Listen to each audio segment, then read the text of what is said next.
तो hello friend, हमारे channel पर आपका एक बार फिर से स्वागत है। तो फ्रेंड, आप सभी लोग कैसे हैं? आई होप आप सभी लोग मस्त होंगे, स्वस्थ होंगे ना, फ्राइम व्यस्त होंगे। तो फ्रेंड, आज मैं आप लोग का पीएम यशस्वी स्कॉलरशिप से रिलेटेड वीडियो लेकर आया हूं, जिसमें आज हम लोग जो है प्रीवियस ईयर क्वेश्चन करने वाला है क्लास 9th का, जो कि 2022 में आप लोग का पूछा गया था।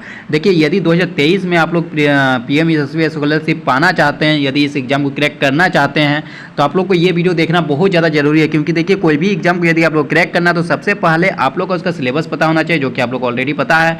उसके बाद आप लोग का प्रीवियस ईयर क्वेश्चन का पता होना चाहिए, किस तरह से जो है पीवाईक्यू आप लोग का पूछा गया है। तो वो सारा क्वेश्चन जो आज हम लोग करने वाले हैं कि किस तरह से प्रीवियस ईयर क्वेश्चन में आया हुआ था, इसी तरह का आप लोग का 2023 में भी इस तरह का क्वेश्चन देखने को मिलेगा। तो चलिए, ज़्यादा देर नहीं करते, इस वीडियो को शुरुआत करते हैं। चैनल के लिए नए हैं तो चैनल को कर दीजिए सब्सक्राइब एंड बेल आइकन को भी प्रेस कर दीजिए, एंड लाइक करना बिल्कुल भी ना भूलें। तो हमारा पहला क्वेश्चन देख सकते हैं, sum of money doubles in 5 years at r% PA compound annually, in how many years it became 8 times. ठीक है, कोई धन 8% वार्षिक दर से 5 वर्ष में दोगुना हो जाता है, कितने वर्षों में वो 8 गुना हो जाएगा। तो मैं हिंदी इंग्लिश दोनों में समझाने की कोशिश करूंगा। तो आप लोग एक फॉर्मूला पढ़े होंगे, A is equal to P, amount जो होता है प्रिंसिपल इंटू 1 + r/100 का पावर n। ठीक है, जहाँ पर r क्या है, n क्या है, p क्या है, a क्या है, ये ऑलरेडी आप लोगों को पता होगा। ठीक है, तो देखते हैं यहाँ पर। देखिए, 5 वर्ष में दोगुना हो जाता है, मतलब a का वैल्यू हो जाएगा दोगुना। जो पहले मूलधन था, जो प्रिंसिपल था, उसके दोगुना हो गया। मतलब कि a का वैल्यू क्या हो जाएगा 2p, पहले p था तो अब क्या हो गया अब 2p। तो यहाँ पर a की जगह मैंने लिख दिया 2p एंड p की जगह p एंड जो भी लिखा है 1 प्लस रेट तो हमारा r% ही दिया हुआ है, दर जो है r% दिया हुआ, तो r की जगह मैंने r ही लिख दिया एंड n तो हमारा 5 दिया हुआ 5 वर्षों में ना, तो n की जगह मैंने 5 पुट कर दिया। ठीक है, यहाँ पे देखिए p और p तो कैंसिल हो जाएगा, ये तो समझ गए। अब बताइए इसको किस तरह से लिख सकते हैं। ये जो 5 है, जैसे मैं एक एग्जांपल के द्वारा समझाना चाहूँगा। जैसे मान लीजिए ये r इक्वल, ये कोई और वेरिएबल ले लेते हैं, x इक्वल टू आपको दिया हुआ रहेगा 1/2 का पावर 1/2 2 का पावर 1/2 ले देते हैं, 2 का पावर 1/2। ठीक है, ये आप लोगों को दिया हुआ रहेगा। तो क्या इसको इस तरह से लिख सकते हैं ना, यहाँ पावर 1/2 है और इधर यदि पावर को भेज देंगे तो वो क्या हो जाएगा, स्क्वायर हो जाएगा। तो एक्स स्क्वायर इक्वल टू 2 लिख सकते हैं, एक्स स्क्वायर इक्वल टू 2 इस तरह से लिखा जा सकता है।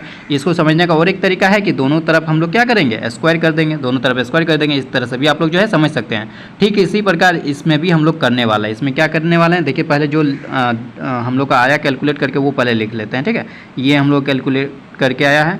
ठीक है, अब दोनों तरफ क्या करते हैं 1/5 पावर 1/5 ले लेते हैं। तो दोनों तरफ 1/5 पावर लेंगे तो क्या होगा, यहाँ पर सिर्फ ये चीज़ बचेगा और यहाँ पर पावर 1/5 हो जाएगा। समझ रहे हैं ना, एक बार समझने की कोशिश कीजिए। मैंने जो है आपको बेसिक से समझाने की कोशिश किया। तो ये हो गया 1 + r/100। तो ये आप लोग का पहला इक्वेशन हो गया। पहला इक्वेशन क्या हुआ, 2 का पावर 1/5 इक्वल टू 1 + r/100। इसको नोट कॉपी में लिख लेना है। एंड चलिए अब दूसरा इक्वेशन देखते हैं क्या बोला जा रहा है, कितने वर्षों में वो 8 गुना हो जाएगा। 8 गुना होना है मतलब कि फिर से एक बार फॉर्मूला लगाते हैं, a equal to p into 1 + r/100 की पावर n। 8 गुना हो गया मतलब कि a का वैल्यू क्या हो जाएगा 8p। अब 8p हो जाएगा 8p equal to p into 1 + r/100 का पावर हमारा कितना हो जाएगा n। ये तो हम लोग कैलकुलेट करना है, p से p कैंसिल आउट हो गया।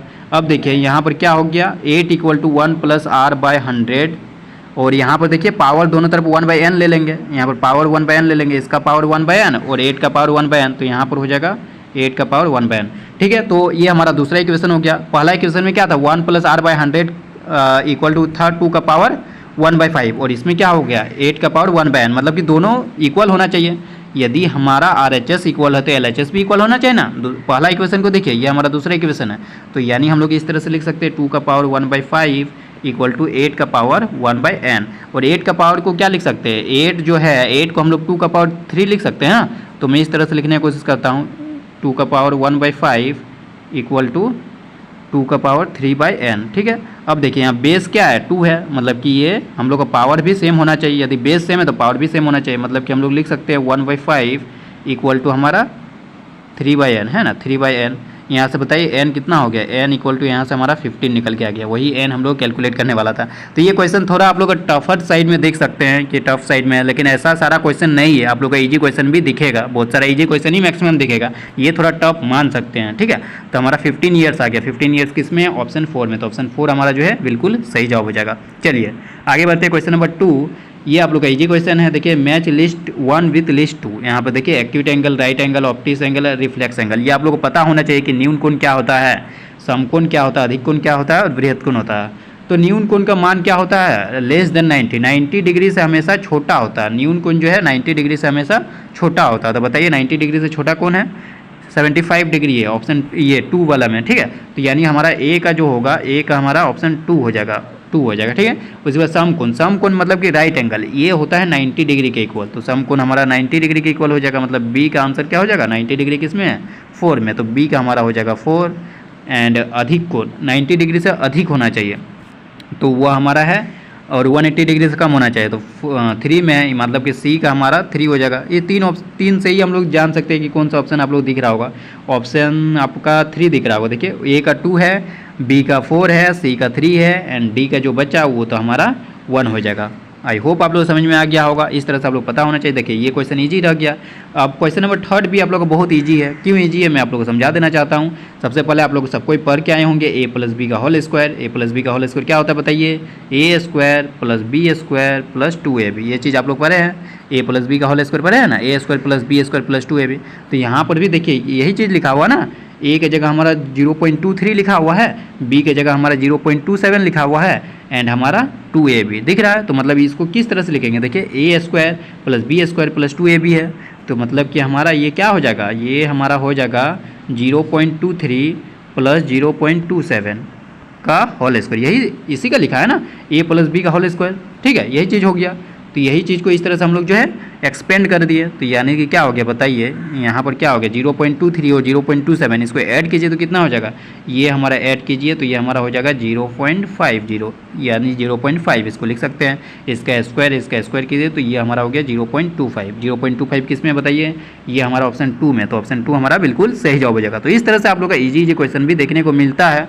ऐसा नहीं कि सारा क्वेश्चन आप लोग टफ देखने को मिलेगा। टफ क्वेश्चन देखकर आप लोग घबराना नहीं है, बल्कि उसको बाद के लिए छोड़ देना। जो ईजी क्वेश्चन है उसको सबसे पहले आप लोग अटेम्प्ट करना है, ताकि आप लोग जो है मैक्सिमम क्वेश्चन को बना सकते हैं और आप लोग कॉन्फिडेंस लूज भी नहीं होगा। यदि टफ क्वेश्चन आप लोग को दिख गया तो उसको वहीं पर छोड़ दीजिए, और जो इजी क्वेश्चन है उसको बनाइए। इजी क्वेश्चन यदि आप लोग बनाएंगे तो आप लोग कॉन्फिडेंस बिल्डअप होगा।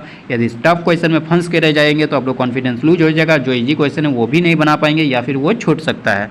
तो चलिए हमारा नेक्स्ट क्वेश्चन है। इस तरह से आप लोग का जो है बताते रहूँगा, आप लोग देखते रहिए, एंड आप लोगों को बहुत अच्छी तरीके से आप लोगों को समझ में आएगा। तो चलिए इसको सॉल्व करना है। तो देखिए सबसे पहले ब्रैकेट ओपन करना तो आप लोग आता ही है, ठीक है, ब्रैकेट ओपन करना आता ही है। तो इसको ब्रैकेट को ओपन कर दीजिए तो क्या हो जाएगा बताइए, 3a इंटू ए प्लस बी प्लस सी है। तो मैं ब्रैकेट ओपन करके सिंपली आप लोग को लिख लेना है, इक्वल टू क्या हो जाएगा 3a स्क्वायर प्लस 3ab। मैं ब्रैकेट ओपन करके सिंपली लिख रहा हूँ प्लस 3ac, एंड माइनस उसके बाद क्या हो जाएगा बताइए, माइनस हो जाएगा 2ac, उसके बाद क्या हो जाएगा बताइए, माइनस माइनस प्लस हो जाएगा, मतलब कि 2bc प्लस 2c स्क्वायर, ये हो गया। एंड इस ब्रैकेट में देखिए, इस ब्रैकेट में हमारा हो जाएगा माइनस 3ab, उसके बाद माइनस 3ac प्लस 2ca, ठीक है, 2c। अब देखिए क्या क्या कैंसिल आउट हो रहा है, मैं आप लोगों को दिखाने की कोशिश करता हूँ।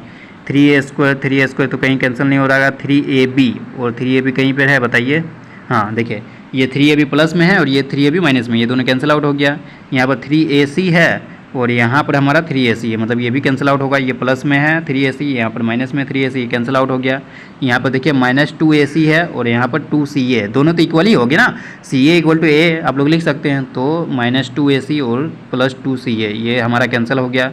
तो बचा क्या बताइए, और कुछ कैंसिल आउट तो नहीं हो रहा। तो हमारा जो बचा है वो मैं आप लोग को लिख देता हूँ। क्या बचा बताइए, ये हमारा बचा 3a स्क्वायर एंड यहाँ पर बचा 2 plus 2bc plus 2c square, ये चीज़ बचा है। तो ये किस ऑप्शन में दिख रहा है, 3a square plus 2bc plus 2c square, ये हमारा दिख रहा है ऑप्शन 2 में। देखिए 3a square plus 2bc plus 2c square, तो ऑप्शन 2 हमारा बिल्कुल सही जवाब हो जाएगा। चलिए आगे बढ़ते हैं हम लोग नेक्स्ट क्वेश्चन की ओर। क्वेश्चन नंबर 5, इसमें क्या कहा जा रहा है देखिए, द वैल्यू ऑफ 69.3 का होल स्क्वायर माइनस 30.7 का होल स्क्वायर।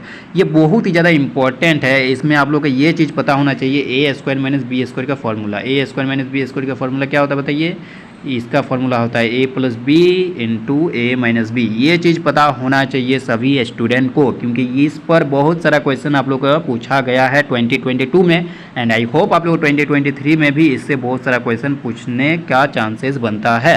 तो ये आप लोग का जो है पता होना चाहिए। चलिए तो देखते हैं, इसमें उसी पैटर्न पर दिया गया है ए स्क्वायर माइनस बी स्क्वायर, तो हम लोग इस तरह से लिख सकते हैं A plus B into A minus B. तो यहाँ पर ए क्या है बताइए, ए हमारा जो हो जाएगा वो 69.3 हो जाएगा, एंड बी जो हमारा हो हो जाएगा वो 30.7 हो जाएगा। तो इस तरह से हम लोग इसको लिख देते हैं। तो क्या हो जाएगा ए square minus B square, A plus B, ए क्या है हमारा 69.3 है, प्लस कीजिए एक बार 30.7 से, उसके बाद क्या करना है मैं छोटा लिखता हूँ ताकि आप लोग का पूरा दिख जाए। ये प्लस ये ए प्लस बी इंटू ए माइनस बी 69.3 माइनस 30.7, बस इसको कैलकुलेट कीजिए एंड आंसर पाइए। बताइए 69.3 माइनस 30.7 क्या हो जाएगा, मैं कैलकुलेट करके आपको दिखा देता हूँ। ये हमारा 30.7 है, इसको आप लोग को घटाना है, सॉरी प्लस करना है, प्लस कीजिएगा तो ये हमारा हो जाएगा 100 हो जाएगा, है कि नहीं, 100 हो जाएगा। तो यहाँ पर आप लोग को लिख देना सिंपली 100, यहाँ पर सिंपली 100 लिख देना है। एंड इनटू में क्या है, इसको माइनस कीजिए। तो एक बार माइनस करके आप लोग को दिखा देता हूँ कितना आता है हमारा। तो माइनस कीजिए तो ये हमारा 8 हो जाएगा, नहीं 8 नहीं होगा, ये हमारा 6 हो जाएगा, एंड ये हमारा 8 हो जाएगा, एंड ये हमारा हो जाएगा 3। तो 38.6 हो रहा है। तो यहाँ पर हम लोग जो है इसको 38.6 लिख देते हैं, इसको मल्टीप्लाई कीजिए तो ये 3860 ये आ जाएगा 3860। तो 3860 हमारा ऑप्शन 4 में दिख रहा है। तो ऑप्शन 4 जो हमारा बिल्कुल सही जवाब हो जाएगा। चलिए आगे बढ़ते हैं हम लोग क्वेश्चन नंबर 6 की ओर। क्वेश्चन नंबर 6 में देखिए क्या कहा जा रहा है, देखिए बिल्कुल उसी तरह से है ये क्वेश्चन भी। ये ए स्क्वायर माइनस बी स्क्वायर दिख रहा होगा, बहुत कोई सोचते होंगे कि इसको एक्सपेंड कर देते हैं x square plus y square plus 2xy, फिर इसको एक्सपेंड कर देते हैं x square minus y square x square plus y square minus 2xy, फिर यहाँ पर माइनस है, ब्रैकेट खोलेंगे, फिर कैंसिल आउट जो होगा उसको लिखेंगे। लेकिन इतना आप लोग को लंबा नहीं जाना है, क्योंकि मैं इसका शॉर्टकट बताना चाहता हूँ।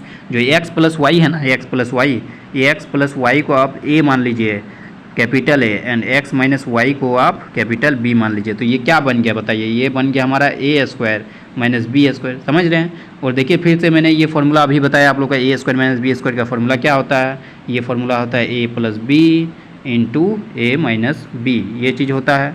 बस कैलकुलेट कर लीजिए, ए की जगह मैंने माना है एक्स प्लस वाई, तो ए की जगह पुट कर दीजिए एक्स प्लस वाई, तो ए की जगह एक्स प्लस वाई, एंड यहाँ पर प्लस का साइन है तो मैंने प्लस लिख दिया, एंड बी की जगह हमारा हो जाएगा एक्स माइनस वाई। ठीक है, ये हमारा हो गया। फिर ए माइनस बी करना है, एक्स ए की जगह x plus y, and B की जगह हमारा एक्स माइनस वाई, लेकिन यहाँ बीच में माइनस है तो मैं ब्रैकेट ओपन करके ही लिख दूंगा। ठीक है, माइनस बी है तो एक्स माइनस वाई है, मतलब कि एक्स प्लस वाई यहाँ पर हो जाएगा। समझ लें, एक बार अपने से आप लोग एक स्टेप लिख लिए, उसके बाद आप लोग दिख जाएगा। मैं एक स्टेप जो है स्किप कर दिया हूँ।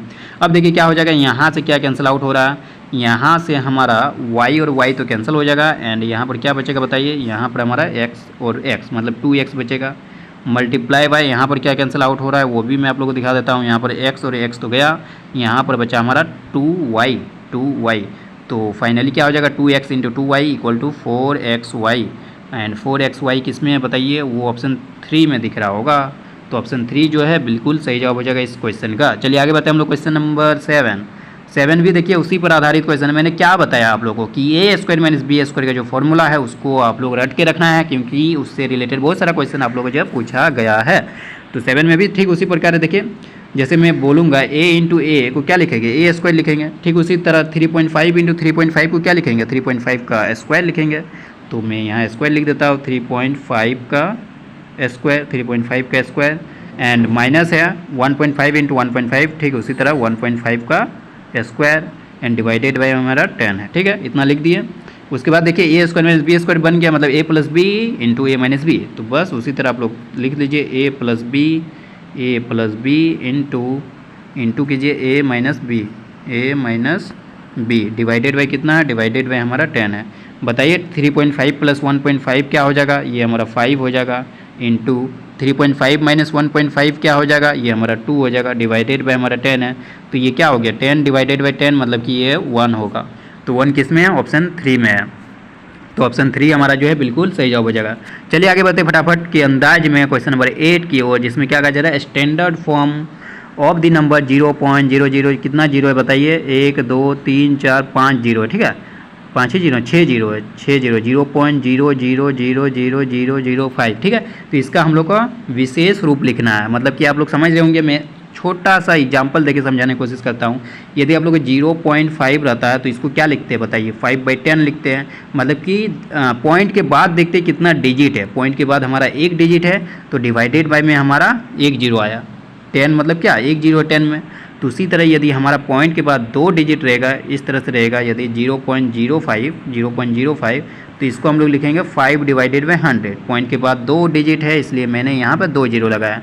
उसी प्रकार इसको हम लोग लिख सकते हैं क्या, 5 डिवाइडेड बाई कितना जीरो, पॉइंट के बाद देखिए कितना डिजिट है, कितना जीरो नहीं है, कितना डिजिट है। तो ये हमारा 6 जीरो है और 5 भी तो एक डिजिट है, मतलब कि 6 है। तो 10 का पावर यहाँ पर 6 हो जाएगा, है कि नहीं, 10 का पावर 6 हो जाएगा। अब बताइए एक और फॉर्मूला आप लोग पढ़े होंगे, जैसे मैं बताऊंगा कि 1/10 स्क्वायर को क्या लिख सकते हैं, 10 का पावर -2 या 10 का पावर -2 को ही लिख सकते हैं 1/10 का स्क्वायर। उसी तरह यहाँ पर 10 का पावर 6 आप लोग का जो है वो डिनोमिनेटर में है, तो इसको न्यूमरेटर में लाएंगे तो क्या लिख सकते हैं, ये माइनस में हो जाएगा पावर 5 × 10 का पावर -6, जो कि आप लोग किस ऑप्शन में दिख रहा है बताइए। ये हमारा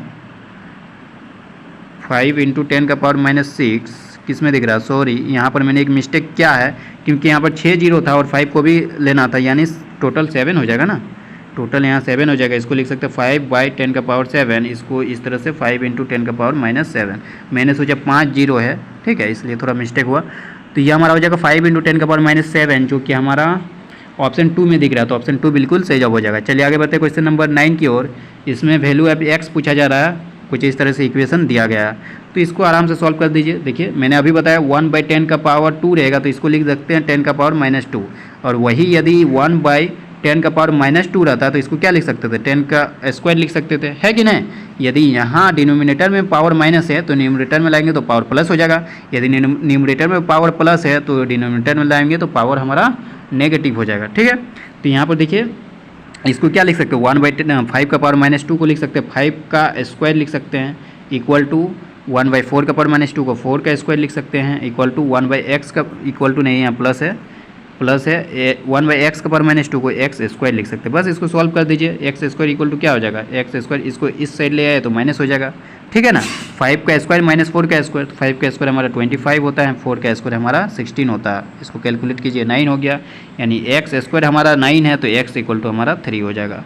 तो बताइए 3 किस में है, 3 हमारा ऑप्शन 2 में, तो ऑप्शन 2 बिल्कुल सही जवाब हो जाएगा। चलिए आगे बढ़ते हैं क्वेश्चन नंबर 10। क्वेश्चन नंबर 10 में देखिए क्या कहा जा रहा है, if 24 workers can do a job in 30 hours, how many workers will be required to do the same job in 48 hours. तो ये आप लोगों को दिख रहा होगा कि ये जो है इन्वर्सली प्रोपोर्शनल वाला क्वेश्चन है, एक डायरेक्टली प्रोपोर्शनल वाला रहता है, एक इन्वर्सली प्रोपोर्शनल वाला। तो इस क्वेश्चन को पढ़ के आप लोग को पता होना चाहिए कि ये इन्वर्सली प्रोपोर्शनल होगा। क्यों इन्वर्सली प्रोपोर्शनल है, क्योंकि देखिए यदि ज़्यादा मजदूर रहेगा, यहाँ पर देखिए मजदूर कितना 24 मजदूर है, वो 30 घंटा में काम को कर सकता है।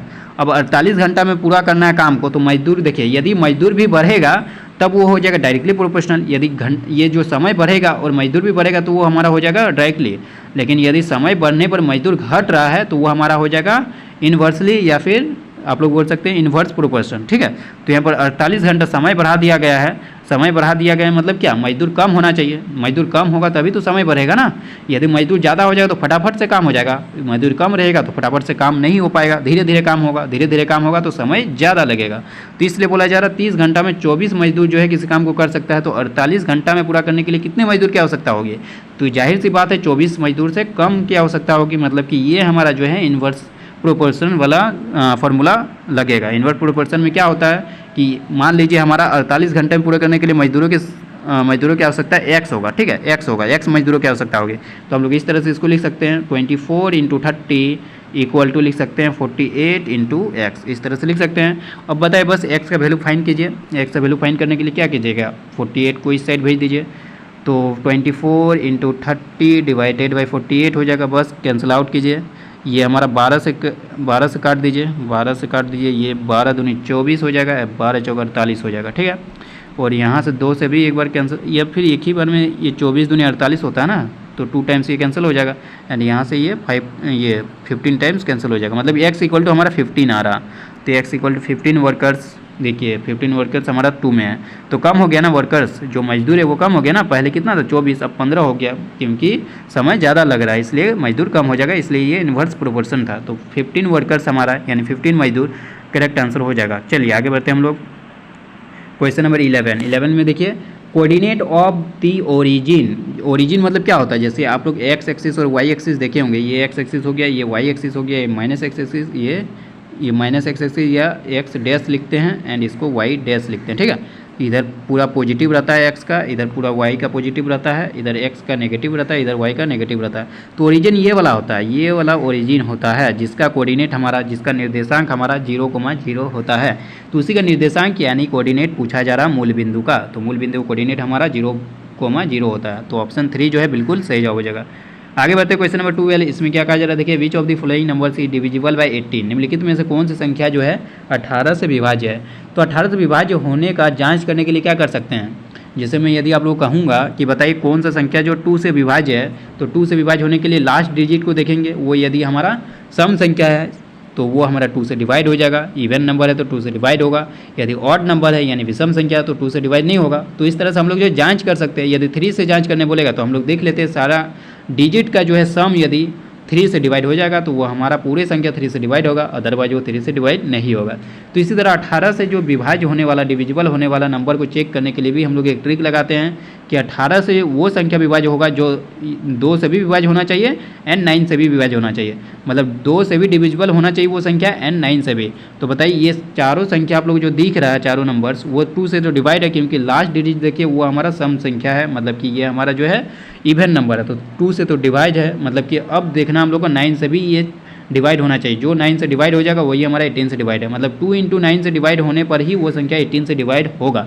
2 से तो सारा डिवाइड है। अब 9 से चेक करने के लिए हम लोग क्या करेंगे, 9 से कैसे चेक करते हैं, 9 से चेक करने के लिए जैसे 3 का मैंने बताया कि जो डिजिट है उसको ऐड कीजिए, ऐड करने पर उसका सम यदि 9 से डिविजिबल है तो वो पूरी संख्या हमारा जो है 9 से डिवाइड हो जाएगा। ठीक है, तो इसमें देखिए सबको ऐड कीजिए तो कितना हो जाएगा, 7 3 10 16 हो रहा है ना। तो 16 9 से डिवाइड नहीं है, मतलब ये संख्या हमारा 18 से डिवाइड नहीं होगा। इसको ऐड कीजिए 9 6 15 हो जाएगा और 5 20, ये भी 9 से डिवाइड नहीं होगा। एंड ये देखिए 6 4 10 16 18 ये हो जाएगा। देखिए इसको 18 हो जा रहा है, ये 9 से हमारा पूरी तरह से डिवाइड है और 2 से तो ऑलरेडी डिवाइड था ही, यानी ये संख्या हमारा जो है 18 से भी विभाज्य हो जाएगा। तो ऑप्शन नंबर 3 जो है बिल्कुल सही जवाब हो जाएगा क्वेश्चन नंबर 12 का।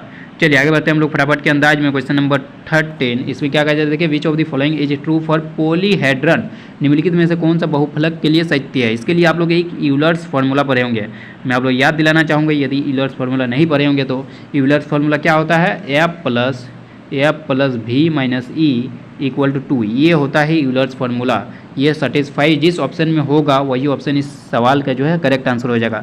f plus v minus E equal to 2 मैं लिख देता हूँ और एक बार फार्मूला ऊपर में ताकि आप लोग देख सके। f plus v minus E equal to हमारा 2 होता है।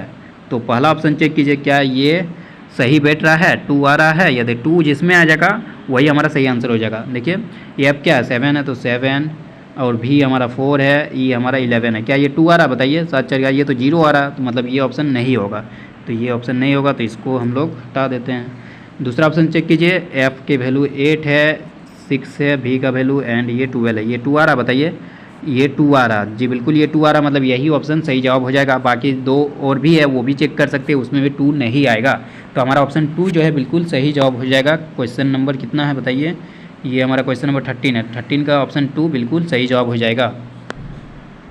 तो चलिए अब हम लोग आगे बढ़ते हैं क्वेश्चन नंबर 14 की ओर। 14 में क्या कहा जा रहा है, amount of space occupied by A solid is called, it's क्या बोला जाता है बताइए, किसी ठोस द्वारा घेरे गए क्षेत्र का मान क्या कहलाता है, ये हमसे पूछा जा रहा है। तो क्वेश्चन आंसर ये ऑप्शन में देख सकते हैं, सरफेस एरिया यानी पृष्ठ क्षेत्रफल, कर्व सरफेस एरिया यानी वक्र पृष्ठ क्षेत्रफल, वॉल्यूम यानी आयतन, या पेरीमीटर यानी परिमाप, कौन सा होगा। तो इसका आंसर जो है वॉल्यूम सही जवाब हो जाएगा यानी आयतन। ठीक है, चलिए आगे बढ़ते हैं हम लोग क्वेश्चन नंबर 15 की ओर।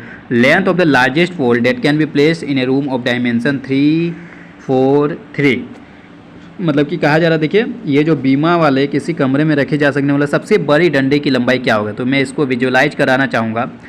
ये डायमेंशन जो है ये घनाभ बनेगा, क्यूबॉइड बनेगा। ठीक है, तो घनाभ किस तरह से बनेगा, ये हमारा कुछ इस तरह से बनेगा, इस तरह से हमारा जो है घनाभ देखने को मिल जाएगा।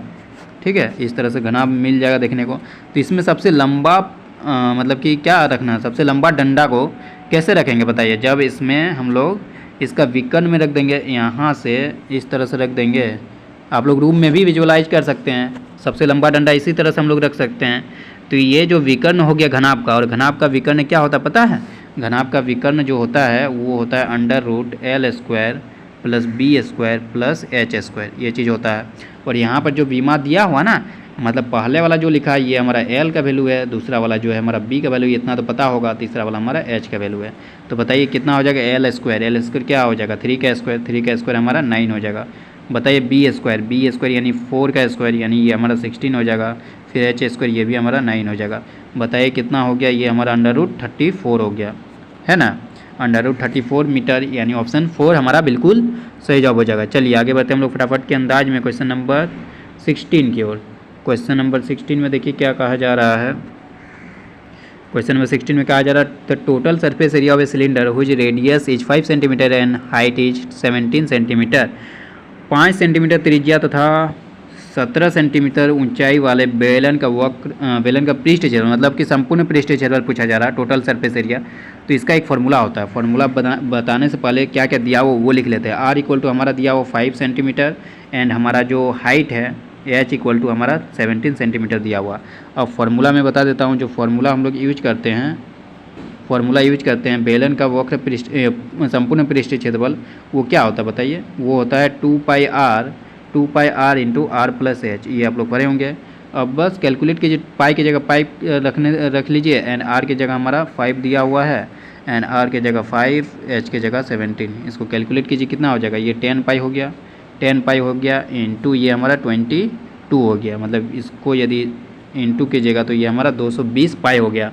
220 पाई हमारा ऑप्शन 2 में है, तो ऑप्शन 2 बिल्कुल हमारा सही जवाब हो जाएगा क्वेश्चन नंबर 16 का। ठीक है, क्वेश्चन नंबर 17 की ओर चलते हैं। A mobile phone was bought at 42,000, its value depreciated at the rate of 20% per annum, what is its value after 3 years. ठीक है, कोई मोबाइल फ़ोन जो है 42,000 पर ख़रीदा गया और उसका मूल्य जो है 20% वार्षिक दर से घट रहा है, 3 वर्ष बाद उसका मूल्य क्या होगा। बिल्कुल ये उसी टाइप में क्वेश्चन है, तो मैं इसको इस तरह से बनाने की कोशिश करता हूँ। जो फार्मूला पहला क्वेश्चन में लगाया तो वही फार्मूला लगाना है। ए इक्वल टू क्या हो जाएगा बताइए, ए इक्वल टू हमारा हो जाएगा P इंटू 1 प्लस आर, लेकिन इसमें घट रहा है ना, तो यहाँ पर 1 माइनस लिखेंगे, 1 माइनस आर बाई 100 का पावर n। ठीक है, समझ रहे हैं। अब क्या बोला जा रहा है, कोई मोबाइल फ़ोन 42,000 पर ख़रीदा गया, उसका मूल्य इतना घटता है 3 वर्ष बाद। अमाउंट निकालना है कि 3 वर्ष बाद क्या हो जाएगा, तो हमारा ए का वैल्यू ही निकालना है। पी का वैल्यू हमारा कितना दिया हुआ है 42,000। ठीक है, 42,000 दिया, 1 माइनस आर का वैल्यू कितना दिया 20%, तो 20 लिख देंगे यहाँ डिवाइडेड बाई 100, और एन का वैल्यू कितना दिया 3 दिया हुआ 3 वर्ष बाद। ठीक है, तो बताइए यहाँ पर कैलकुलेट कीजिए, ये 42,000 हो गया 42,000, और यहाँ से बताइए कितना हो जाएगा, ये तो हमारा 5 टाइम्स कैंसिल हो जाएगा, है कि नहीं, 20-25 100 होता है, ये 5 टाइम्स कैंसिल हो जाएगा। एंड इसको यहाँ से यदि सॉल्व कीजिए तो 5 माइनस 1 मतलब कि ये हमारा हो जाएगा 4/5, और क्यूब है तो 4/5 को हम लोग 3 बार लिखेंगे। 4/5 कैलकुलेट कीजिए, आप लोग दिख जाएगा 4/5 इंटू 4/5। ठीक है, अब इसको देखिए क्या किससे कैंसिल आउट करेंगे, ये हमारा इसको इस तरह से भी तो लिखा जा सकता है ना, कि इस तरह से लिखा जा सकता है। मैं आप लोगों को आसान तरीक़ा से दिखा रहा हूँ। ये हमारा 42 है ना, 42 एंड इस 420 कर देते हैं एंड इसको 100 कर देते, या फिर इसको इस तरह से लिख देते हैं 42,000 को इस तरह से लिख देते हैं 42 इंटू 10 इंटू 100, इस तरह से लिख सकते हैं, है कि नहीं। और यहाँ 4 का क्यूब है तो 4 इंटू 4 इंटू 4 और 3 बार 5 इंटू 5 इंटू 5। ठीक है, 5 इंटू 5 इंटू 5। 1 मिनट आप लोग, मैं इसको सबसे पहले रिमूव कर देता हूँ। तो देखिए इतना तक आ गए हम लोग। अब देखिए 5 और 5 हमारा कितना हो जाएगा 25, इसको कैंसिल आउट कीजिएगा तो ये 4 टाइम्स हो जाएगा, एंड ये 5 था, ये इसको कैंसिल आउट कीजिए 2 टाइम्स हो जाएगा। मतलब क्या हो गया बताइए, इसको फाइनली हम लोग लिखेंगे तो 42 into 2 into 4 into 4 into 4 into 4। इसको कैलकुलेट कीजिए कितना आएगा, इसको कैलकुलेट कीजिए आप लोग कितना आएगा। मैं आप लोग को डायरेक्ट आंसर बता देता हूँ। इसको कैलकुलेट कीजिएगा तो आप लोग का जो है 21,504 आ जाएगा। ठीक है, तो ये ऑप्शन हमारा ऑप्शन नंबर 4 में, तो ऑप्शन नंबर 4 जो है बिल्कुल सही जवाब हो जाएगा। चलिए आगे बढ़ते हैं हम लोग क्वेश्चन नंबर 18 की ओर। तो 18 भी बहुत अच्छा क्वेश्चन है। इसमें देख सकते हैं क्या लिखा हुआ है, share price of A company increase by 20% on day 1। मतलब एक दिन में जो है 20% इंक्रीज हुआ कोई कंपनी, शेयर कंपनी है उसका price, and on day 2 the share price of same company decrease by 20%। What is the net increase or decrease percentage in share price of the company. प्रथम दिन किसी कंपनी का share मूल्य 20% बढ़ता है, दूसरे दिन उसी कंपनी का शेयर मूल्य 20% घटता है, तो कंपनी के शेयर मूल्य में कुल वृद्धि या कमी प्रतिशत कितना होगा, ये हमसे पूछा जा रहा। तो इसको कैलकुलेट करने का सबसे आसान तरीका मैं बता देता हूँ कि जो शेयर प्राइस था उसका इनिशियल जो पहले शेयर प्राइस था उसको 100 रुपीज़ मान लेता है। आप लोग एक्स मान के भी बना सकते हैं, ये आप लोग का होमवर्क है कि आप लोग एक्स मान के बनाइए और सेम आंसर आप लोग का आना चाहिए। तो शेयर प्राइस मान लीजिए 100 रुपीज़ था, ठीक है, शुरुआत में जो प्राइस था उसका 100 रुपीज़ था। अब 20% बढ़ गया, मतलब कि अब कितना हो गया बताइए, अब हमारा हो गया 120 रुपये, 20% बढ़ गया ना। तो 100% कीजिएगा, 100 का 20% कितना हो जाएगा 20, मतलब 120 रुपये अब हो गया। उसके बाद क्या कहा गया, डे 1 में तो 20% बढ़ा और 120 रुपये हो गया। इनिशियल में कितना था, इनिशियली वो 100 रुपीज़ था। अब क्या कहा जा रहा है, डे 2 में जो है शेयर प्राइस 20% से घट गया, मतलब कि इसमें घट गया 20%। तो 120 का पहले 20% निकाल लीजिए, तो 120 का जो 20% हो जाएगा हमारा वो कितना हो जाएगा 24 रुपीज़ हो जाएगा। तो 120 में 24 घटा दीजिए तो कितना हो जाएगा बताइए, 120 में 24 घटा दीजिए तो ये हमारा होगा 96। ये हमारा फाइनल जो रुपीस है वो बचा हुआ। पहले इनिशियल हम लोग कितना था 100 रुपीज़, अब हमारा 96 रुपीज़ है। मतलब कितना परसेंट कम है, कितना परसेंट कम है, पहले 100 था ना, अब 96 हुआ, मतलब कि 4% जो है इसमें घट गया, 4% घट गया। प्रतिशत कितना कमी हुआ, 4% का कमी हुआ, 4%। ठीक है, आप लोग एक्स मान के भी आराम से बना सकते हैं। आप लोग का ये होमवर्क है कि आप लोग एक्स मान के बनाइए और आप लोग का 4% के डिक्रीज, मतलब कि 4% की कमी आना चाहिए। चलिए आगे बढ़ते हैं। हम लोग क्वेश्चन नंबर कौन सा है, क्वेश्चन नंबर 19। ये तो बहुत ईजी क्वेश्चन है यार, आप लोग को पता होना चाहिए। 343 का क्यूब रूट क्या होता है, ये हमारा होता है 7 एंड ये होता है हमारा 8 एंड ये होता है हमारा 13। इसको ऐड कीजिए, ये हमारा कितना हो जाएगा बताइए, 15, ये 28 हो जाएगा। 28 किस में है, किस ऑप्शन में, देखिए 28 हमारा ऑप्शन 3 में है, तो ऑप्शन 3 बिल्कुल हमारा सही जवाब हो जाएगा। चलिए आगे बढ़ते हैं। क्वेश्चन नंबर 20, इसमें क्या कहा जा रहा है, smallest number by which 2187 must be divided by two obtain a perfect cube. तो बताइए इसको छोटी संख्या से विभाजित करना चाहिए ताकि वो पूर्ण घन हो जाए। तो सबसे पहले इसको क्या कीजिए पता है, एलसीएम ले लीजिए। तो इसका एलसीएम ले लेते हैं एंड उसके बाद देखते हैं कॉम्बिनेशन हम लोग करके, ठीक है। तो छोटा मैं लिखने की कोशिश करता हूँ ताकि पूरा अट जाए इसमें। ये 2 हो जाएगा, यहाँ पर 9 हो जाएगा एंड यहाँ पर हम लोग का 2 हो जाएगा, 4 हो जाएगा, 3 हो जाएगा, यहाँ पर 8 हो जाएगा, 1 हो जाएगा, यहाँ पर हम लोग का 27 हो जाएगा। उसके बाद 27 आया, यहाँ से हम लोग कीजिए तो ये हमारा 9 हो गया, यहाँ पर हमारा 3 हो गया। तो इसका एलसीएम जो आया वो 3 का पावर कितना आ रहा है बताइए, ये 3 सब है, ये सब 3 है, मैंने 2 लिख दिया। एलसीएम कितना है बताइए, 3 का पावर हमारा जो है 3 का पावर कितना आ रहा, 1 2 3 4 5 6 7, 3 का पावर 7 आ रहा। मतलब कि क्या होना चाहिए बताइए, 3 का पावर 7 है, मतलब 3 के कॉम्बिनेशन में हम लोग देखते हैं ना, पूर्ण घन बनाने के लिए इस तरह से 3 का हम लोग को कंबाइन होना चाहिए। तो 3 का पावर 7 है, मतलब दो ग्रुप तो बन जाएगा, 3 × 3 × 3 एक ग्रुप, और फिर दूसरा ग्रुप भी 3 × 3 × 3, लेकिन एक 3 जो है एक्स्ट्रा बच रहा, तो उसी से यदि डिवाइड कर देंगे तो ये हमारा 3 का पावर 6 हो जाएगा, जो कि पूरी तरह से हम लोग का कंबाइन होकर हमारा पूर्ण घन हो जाएगा। तो हम लोग छोटी संख्या क्या हो जाएगा 3, इसी से डिवाइड कर दीजिए तो ये हमारा पूर्ण घन हो जाएगा। ठीक है, समझ गया, आई होप समझ गए ना। इसको इस तरह लिख सकते हैं ना, 3 का पावर 7 इसको लिख सकते हैं, एलसीएम लेंगे तो 3 का पावर 7, 3 3 6 1 7। तो देखिए ये 3 कॉम्बिनेशन बन गया, ये 3 कॉम्बिनेशन बन गया, ये 3 एक एक्स्ट्रा हो गया, इसको यदि डिवाइड कर देंगे पूरी को 3 से तो ये हमारा फिर पूर्ण घन बन जाएगा। आई होप आप लोग समझ गए होंगे। चलिए अब हम लोग नेक्स्ट क्वेश्चन के आगे बढ़ते हैं। क्वेश्चन नंबर 21, इसमें भी बहुत ईजी क्वेश्चन है यार, देखिए देखने से ही लग रहा। 64 का अंडर रूट क्या होता है, 8 होता है। 0.64 का अंडर रूट क्या हो जाएगा, 0.8 हो जाएगा। 6400 का अंडर रूट क्या हो जाएगा, 80 हो जाएगा। इसको ऐड कीजिए क्या हो जाएगा, 88.8। 88.8 किस में, ऑप्शन 1 में ही दिख रहा है, तो ऑप्शन 1 बिल्कुल हमारा सही जवाब हो जाएगा। चलिए आगे बढ़ते हैं क्वेश्चन नंबर 22 की ओर, जिसमें कहा जा रहा है which of the following is not a perfect square. निम्नलिखित में से कौन सी एक पूर्ण वर्ग संख्या नहीं है। तो 22 का आप लोग का आंसर मैं बता देता हूँ, ये हमारा आंसर है 22 का, वो ऑप्शन 3 सही जवाब हो जाएगा। आप लोग कैलकुलेट करके देख लीजिए, ये 1225 क्या हो जाएगा, 1225 तो ये हमारा 55 का हो जाएगा। 1369 भी आप लोग देख लीजिए, 1156 भी देख लीजिए। ये सारा जो है आप लोग का परफेक्ट क्यूब नंबर है, लेकिन ये जो ऑप्शन 3 में जो दिख रहा है 1124, ये हमारा जो है पूर्ण वर्ग संख्या नहीं है। चलिए आगे बढ़ते हैं। Question number 23, probability of an impossible event.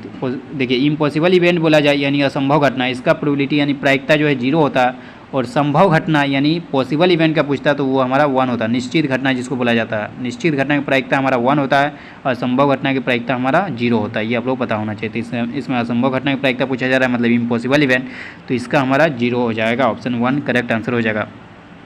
निश्चित घटना पूछता तो 1 होता है यानी श्योर इवेंट। चलिए नेक्स्ट क्वेश्चन, क्वेश्चन नंबर 24। ये आप लोग समझ सकते हैं, ये होमवर्क है। ये क्वेश्चन आप लोग का होमवर्क दे देता हूँ, बहुत ईजी क्वेश्चन है, या फिर मैं ही बता देता हूँ इसको। होमवर्क नहीं देते, दूसरा क्वेश्चन होमवर्क दे दिया जाएगा आप लोग का। इसका रेंज पूछा जा रहा है, ठीक है, सीमा क्या होगी। तो इसका आंसर आप लोग का जो है दिख रहा होगा, मैक्स टू मैक्स कितना जा रहा है बताइए, वो 17 जा रहा है ना, मैक्स टू मैक्स। तो हमारा 17 करेक्ट आंसर हो जाएगा, ऑप्शन 2। चलिए आगे बढ़ते हैं, क्वेश्चन नंबर 25। ये प्रायिकता का क्वेश्चन है यानी प्रोबेबिलिटी का, जिसमें कहा जा रहा है ए बैग 5 ब्लू बॉल्स, एक बैग में जो है 5 ब्लू बॉल्स है और 3 वाइट बॉल्स है। A ball is drawn from the bag without looking into the bag, what is the probability of getting a white ball. किसी थैले में 5 नीली गेंदें और 3 सफ़ेद गेंदें रखी है, बिना थैले में देखे थैले से एक गेंद निकाली जाती है, एक सफ़ेद गेंद प्राप्त करने की प्रायिकता क्या है। तो ये आप लोग पता होना चाहिए, प्रायिकता का फॉर्मूला जो होता है वो क्या होता है बताइए। प्रायिकता का प्रोबेबिलिटी का फॉर्मूला होता है अनुकूल परिणामों की संख्या डिवाइडेड बाय कुल परिणामों की संख्या। अनुकूल परिणामों की संख्या favourable case divided by total case, ठीक है, टोटल केस या टोटल आउटकम, ठीक है। अनुकूल परिणामों की संख्या डिवाइडेड बाय कुल परिणामों की संख्या। तो इसका प्रोबेबिलिटी क्या हो जाएगा बताइए। प्रोबेबिलिटी अनुकूल परिणामों की संख्या कितना है, 3। वाइट बॉल बोला जा रहा है कि सफ़ेद गेंदी होनी चाहिए, तो वाइट बॉल कितना है, 3 है, तो अनुकूल परिणामों की संख्या 3 है। और कुल परिणामों की संख्या कितना हो जाएगा, 5 + 3 8 हो जाएगा, तो 3/8। 3/8 की इसमें ऑप्शन 3 में, ऑप्शन 3 इसका करेक्ट आंसर होगा।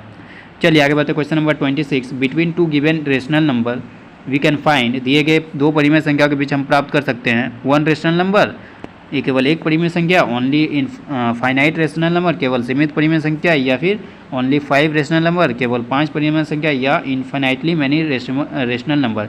तो ये हमारा सही जवाब हो जाएगा ऑप्शन 4 अनंत परिमेय संख्या। परिमेय संख्या क्या होता है, जैसे मान लीजिए हमारा 3/4 एक परिमेय संख्या है, हमारा एक 4 इसको लिख देते हैं 5/4 भी एक हमारा परिमेय संख्या है।